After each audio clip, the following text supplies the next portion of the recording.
ఈరోజు బిర్యానీ చేస్తున్నాం. So masala chicken మొత్తం అన్నీ కలిపేసి పొయ్యి మీద ఇప్పుడే పెట్టాను. సో ఇది ఇలా మగ్గుతుంది ఒక 15 మినిట్స్. ఆ తర్వాత అన్నం వేస్తాం.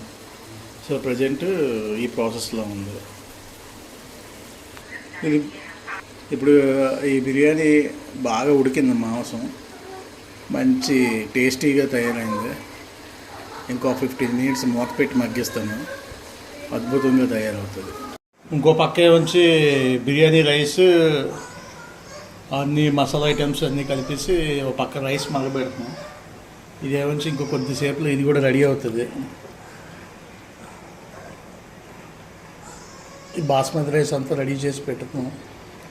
సో ఇది రెడీ అవుతుంది. మటన్ చికెన్ బాగా ఉడికింది. చికెన్ బాగా ఉడికింది. సో బాగా మగ్గుతుంది. సో మగ్గాక మళ్ళీ ఒకసారి బాగా కలిపి మళ్ళీ మీకు ఒకసారి చూపిస్తాను. సో ఆ తర్వాత రైస్ మరిగింది ఏమొచ్చి తీసుకొచ్చి దీని మీద చేయాలి. అప్పుడు ఇది దమ్ బిర్యానీ అవుతుంది. బాగా కలిపాను, కలిపి బాగా ఉడికింది. ఆల్మోస్ట్ డమ్ అయిపోయింది. ఇంకో 5 నిమిషాలు మగ్గితే అప్పుడు బిర్యానీ అయిపోయింది.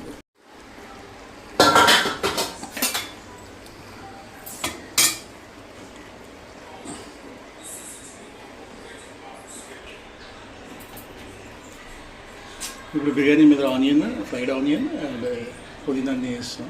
సో ఫైనల్గా ఇంకా దమ్ చేయాలి. దమ్ చేయడానికి 10 మినిట్స్ పడుతుంది. ఆ తర్వాత మీకు మళ్ళీ పెడతాము. మిల్కీ మిస్ట్ నెయ్యి ఇది చాలా బాగుంటుంది. సో బిర్యానీలో ఇప్పుడు వేస్తున్నాం. ఫ్లేవర్కి కొద్దిగా ఈజీగా ఉంటుందని చెప్పి. సో మీరు కూడా ట్రై చేయండి, బాగుంటుంది.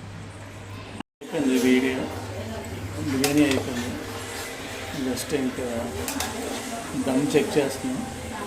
దమ్ చెక్ చేసి